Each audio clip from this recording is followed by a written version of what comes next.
अलैकुम काबिल कदर व्यूअर्स। इस वक्त सुप्रीम कोर्ट के अंदर इंतहाई अहम केस जो कि केपी और पंजाब में इलेक्शन जो सूबाई इलेक्शन है उनके बारे में ज़ेर समात है।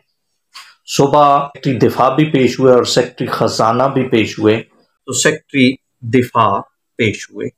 दोस्तों, सेक्रेटरी दिफा इसलिए बुलाया गया कि जब सुप्रीम कोर्ट ऑफ पाकिस्तान ने ऑर्डर किया कि 90 डेज के अंदर अंदर इलेक्शन किए जाएं, कॉन्स्टिट्यूशन की रिक्वायरमेंट है, तो जवाब ये पेश किया गया इलेक्शन कमीशन ऑफ पाकिस्तान की तरफ से कि फौज इस वक्त मसरूफ है, वो इलेक्शन में हेल्प करने को तैयार नहीं है क्योंकि वो वहाँ पे बॉर्डर्स पे मसरूफ है। यहाँ इस हवाले से सेक्रेटरी दिफा से चीफ जस्टिस साहब ने सवाल जवाब किए।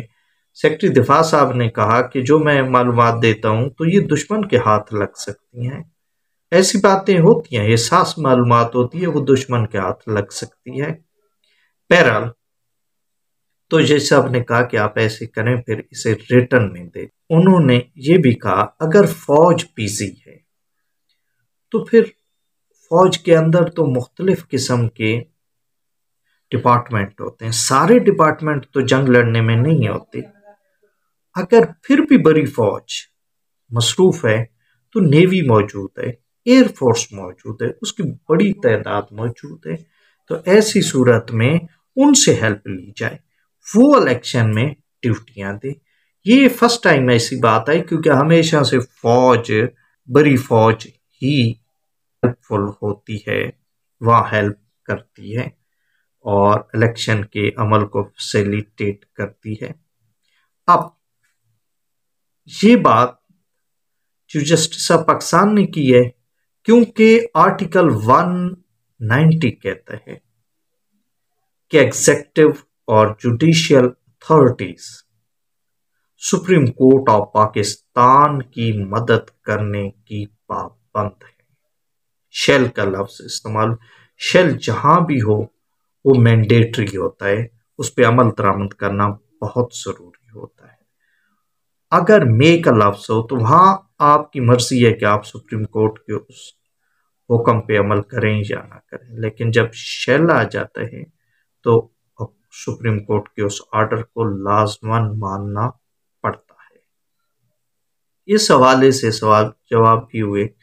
जैसे आपने कहा कि जंग बड़ा एहसास इलाका होता था, लेकिन आजकल नहीं है। एहसासियत पे जाएं तो फिर तो कच्चे के इलाका भी एहसास है। तो ऐसी सूरत में इलेक्शन को बाकी फोर्सेस की मदद से कराया जा सकता है। इसी दौरान 1 घंटे का वक्फा हो गया। दोस्तों, बड़ी आज सुबह भी सिचुएशन बड़ी अजीब सी पैदा हो गई। सुप्रीम कोर्ट में दाखिले के लिए सिर्फ उन्हीं लोगों को इजाजत थी जिनका नाम मौजूद था अथॉरिटीज के पास, या फिर उसमें यह था कि किसी का अगर केस लगा हुए तो वो जा सकता है या वो वकला जा सकते। तो इस दौरान हमाद अजहर और अली खान फवाद चौधरी के साथ थे, लेकिन उनको पुलिस ने रोक लिया कि आप नहीं जा सकते। फवाद चौधरी ने कहा कि क्योंकि हमाद अजहर बैरिस्टर है तो इसलिए इसे इजाज़त दी जाए, लेकिन पुलिस ने इजाज़त नहीं दी क्योंकि वो सुप्रीम कोर्ट के वकील भी नहीं है और पत्नी प्रैक्टिसिंग लॉयर हैं भी सही या नहीं है। बहरहाल फवाद चौधरी अंदर चले गए। अटॉर्नी जनरल ऑफ पाकिस्तान ने तो दरख्वास्त दायर कर दी थी कि चीफ जस्टिस ऑफ पाकिस्तान इस बेंच पे ना बैठें। इसके अलावा भी जो इस्तदा हुकूमत की मुस्तरद हो चुकी है।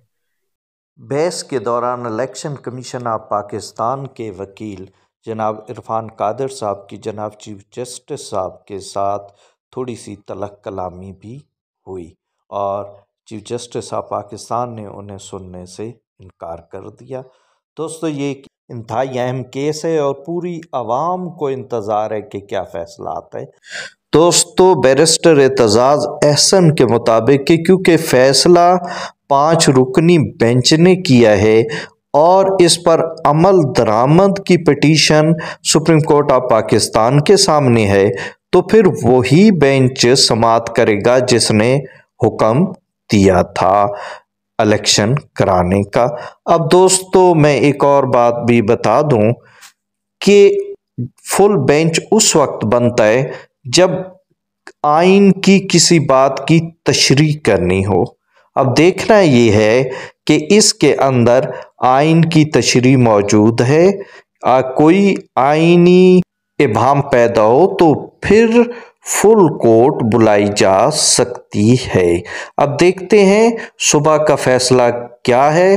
غالب امکان تو یہی ہے جو پی ٹی آئی کی صفوں میں پایا جاتا ہے کہ حکومت پاکستان کو یا الیکشن کمیشن آف پاکستان کو سپریم کورٹ آرڈر دے سکتی ہے کہ آپ 90 ڈیز کے اندر الیکشن کرائیں، جو کہ کانسٹیٹیوشن آف پاکستان کی منشا ہے۔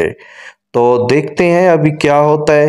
رات کو حکومت پاکستان نے اجلاس بھی بلایا اپنی کیبنٹ کا، اور مزے کی بات یہ ہے کہ قاضی فائز عیسیٰ نے خط لکھا رجسٹرار سپریم کورٹ کو، اور دوستو رجسٹرار کو حکومت نے اپنے عہدے سے ہٹا دیا ہے۔ یہ بڑی ڈیولپمنٹ ہے۔